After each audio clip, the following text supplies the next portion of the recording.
যদি এই ভিডিও তোমার সামনে আসছে তো এটা আল্লাহর পক্ষ থেকে একটা বিশেষ ইশারা। কখনো কখনো মানুষের মনে কোনো ইচ্ছা, কোনো স্বপ্ন অথবা কোনো উদ্দেশ্য এমন জাগে যে সে প্রতিটা মুহূর্তে সেই খেয়ালেই ডুবে থাকে। মন বলে যে এই জিনিসই চাই, এটাই আমার নসিব, এটাই আমার প্রাপ্য। আর যখন তোমার বিশ্বাস এতটা মজবুত হয়ে যায় যে তুমি মন থেকে বলো আমার বিশ্বাস আছে, এটা অবশ্যই আমার হবে, তখন আল্লাহর কাছে সেই বিশ্বাসই দোয়া হয়ে যায়। মনে রাখো, আল্লাহর তোমার অস্থিরতা, তোমার সততা আর তোমার বিশ্বাস সব নজরে আসে। যদি তোমার নিয়ত পরিষ্কার থাকে, মন সাফ থাকে আর বিশ্বাস থাকে, তো তিনি তোমাকে সেটাই দিবেন যা তুমি চাচ্ছ।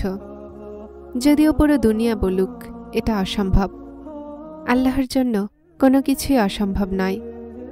উনি চান তো পাহাড়ও সরাতে পারেন, সমুদ্র চিরে দুই ভাগ করতে পারেন, আর তোমার হকে সেটা করতে পারেন যা তোমার স্বপ্নের থেকেও বড়। তুমি তোমার চাওয়াকে দুনিয়াবি চাওয়া ভেবে ছোট করো না। রিজিক, সফলতা, ভালোবাসা, সম্মান এই সব কিছু আল্লাহর ইখতিয়ারে আছে। যদি তুমি কোনো জিনিসের জন্য ভালো নিয়তে দোয়া করো তো আল্লাহ তোমাকে সেটা পৌঁছে দেন। দুনিয়া তোমাকে বলবে যে ছেড়ে দাও, এটা কঠিন, এটা নসিবে নেই, কিন্তু তুমি তোমার মনের আওয়াজ শোনো। উনি তোমাকে হারতে দিবেন না। বিশ্বাস করো যে আল্লাহ তোমাকে খালি হাতে ফেরাবেন না। কখনো কখনো তিনি তোমাকে ফেলে দিয়ে উঠান, তোমাকে অপেক্ষায় রাখেন, যেন যখন তিনি তোমাকে দেন তো তুমি শুকরিয়ার কান্না কাঁদতে লাগো।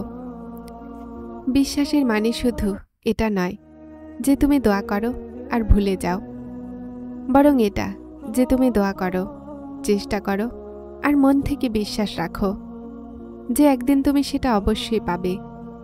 হোক সেটা সফলতা, ভালোবাসা অথবা শান্তি। যদি সেটা তোমার হকে উত্তম হয় তো আল্লাহ পুরো দুনিয়ার নিজাম বদলে হলেও সেটা তোমাকে দিবেন।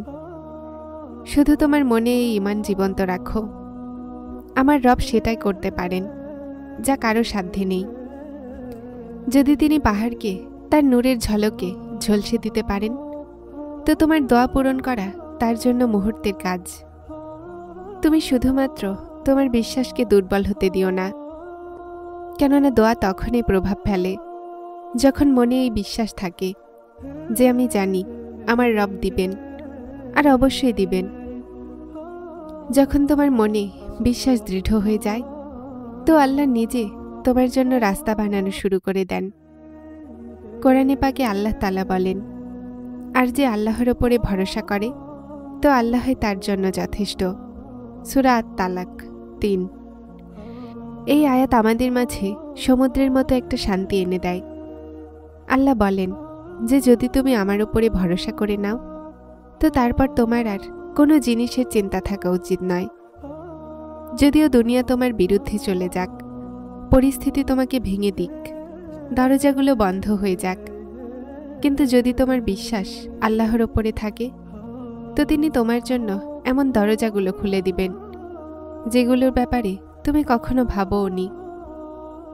রাসূল করিম সাল্লাল্লাহু আলাইহি ওয়াসাল্লাম বলেছেন, যদি তুমি আল্লাহর ওপরে তেমনই ভরসা করো যেমনটা করার হক আছে তো তোমাকে তেমনই রিজিক দেয়া হবে যেমনটা পাখিদেরকে দেয়া হয়, যারা সকালে খালি পেটে বের হয় আর সন্ধ্যায় ভরা পেটে ফিরে আসে।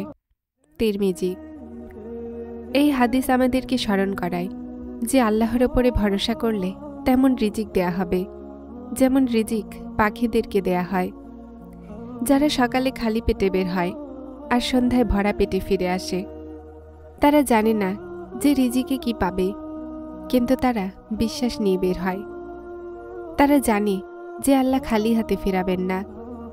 এমন বিশ্বাসী যদি মানুষের অন্তরেও থাকে তো জীবন বদলে যায়।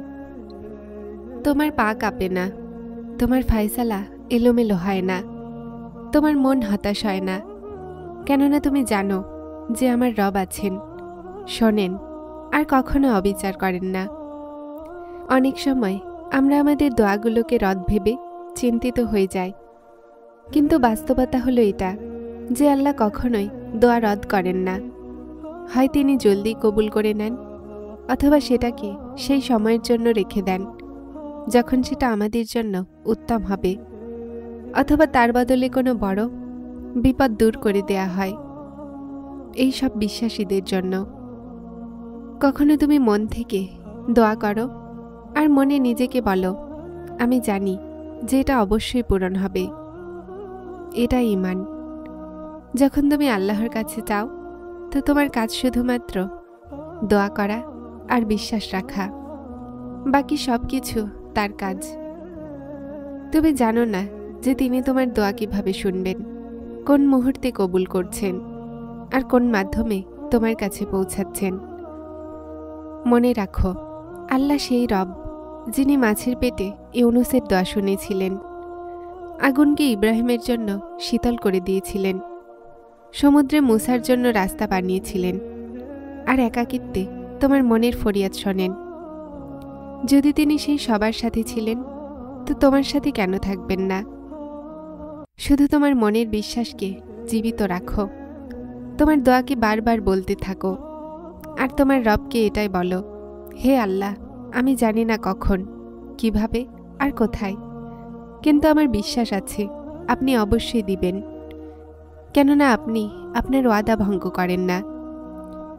আর যখন সেই মুহূর্ত আসবে, যখন তোমার দোয়া বাস্তবতা হয়ে যাবে, তো তোমার মন আপনা আপনিই বলবে, সত্যি আমার বিশ্বাস জায়া হলো না, আমার রব শুনেছিলেন।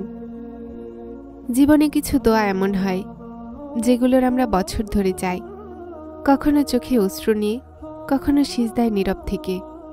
সময় চলে যায়, মানুষ বদলে যায়, কিন্তু সেই এক দোয়া, এক চাওয়া মনের কোনো কোণাতে তেমনই থাকে। তুমি চাও যে হয়তো যদি সেটা পেয়ে যেতাম, হয়তো সময় বদলে যেত, যদি ভাগ্য একটু সহায় হতো। কিন্তু বিশ্বাস রাখো, যে জিনিস তোমার জন্য লেখা হয়েছে সেটা তোমার কাছে অবশ্যই আসবে, যদিও পুরো দুনিয়া বদলে কেন না যাক। আল্লাহ প্রতিটা জিনিসকে সময়ের হিসাবে দেন। কখনো তুমি তাড়াহুড়া করো, কিন্তু তিনি তোমাকে অপেক্ষা করান, কেননা তিনি জানেন যে তুমি এখন এই নিয়ামতকে সামলানোর যোগ্য নাও। উনি তোমাকে তৈরি করছেন, তোমার সবরকে পরখ করছেন, তোমার মনকে মজবুত বানাচ্ছেন, যেন যখন তোমাকে সেই জিনিস দেন, তো তুমি সেটার কদর করতে পারো। দুনিয়াতে কোনো দোয়াই বৃথা যায় না।